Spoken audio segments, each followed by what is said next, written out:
We start tonight with a showdown over tenant rights in national cities. Dozens of residents rallied at City Hall demanding stronger renter protections.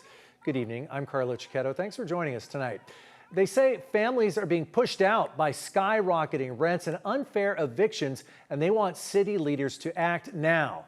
CBS 8's Richard Allen is live in National City with what tenants are asking for and the fight that still lies ahead. Richard? And Carlo, that's right. Right now, National City renters are protected under statewide tenant protection laws, including a rent cap that allows a maximum 10% rent increase every year. A rent cap that many demonstrators here say is entirely too high. Dozens of renters took to the streets of National City, making their voices heard. Leading up to this, tenant after tenant shared their stories of struggling to keep up with the skyrocketing cost of housing here. Every month it's a struggle. Something needs to change, and rent control is one of the changes that we need here in National City. It doesn't really make sense that in a city with 70% renters that there's not really any renter protections besides the statewide protections.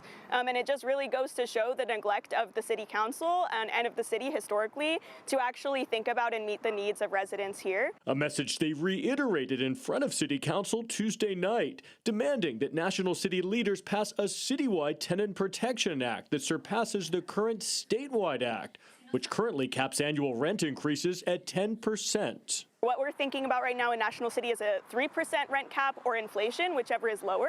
But we're also, even talking about lower than that. A discussion and debate that City Council member Jose Rodriguez says needs to be held, citing the current 10% statewide cap as too high. 10% year to year on apartment complexes and units that are $2,000 is a $200 increase from one year to the next. It is an excessive amount of money, much more than people get an increase in wages. So it is important that we have a much more reasonable amount. Protesters here are also asking for an anti-harassment ordinance to protect tenants from abusive landlords, as well as just cause eviction protections. Renters here are also experiencing evictions, no-fault evictions especially, and also renters are experiencing a lot of harassment, delayed maintenance, and unhealthy living standards. And while this push for stronger tenant protections was not on tonight's agenda, demonstrators say their hope is that it will be brought up for discussion and an eventual vote at an upcoming council meeting, ideally within the next few months. Carlo?